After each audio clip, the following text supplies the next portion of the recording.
Okay, we've talked about the standard of care, and I've talked about how OSHA's regulations set specific, very specific standards of care, and I'm going to skip over that part of my outline now because I've already, in one sense, covered it. But before I move on from that, I want to talk a little bit about how even outside the what we might call the industrial setting,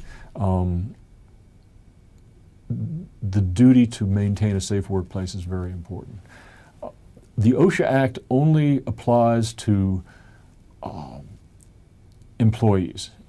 Employers are the ones that have the duty to maintain the safe workplace, and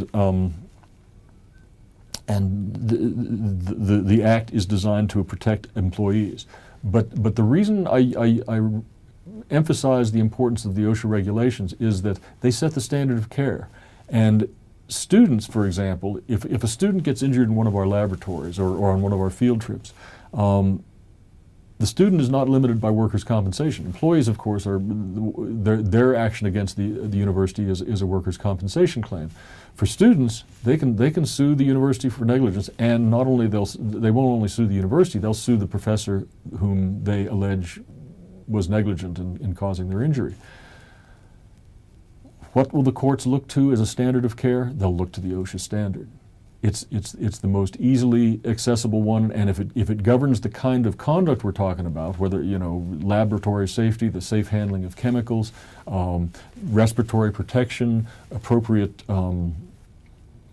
shut-off devices for equipment in the technology department, even though it wasn't an employee that got hurt,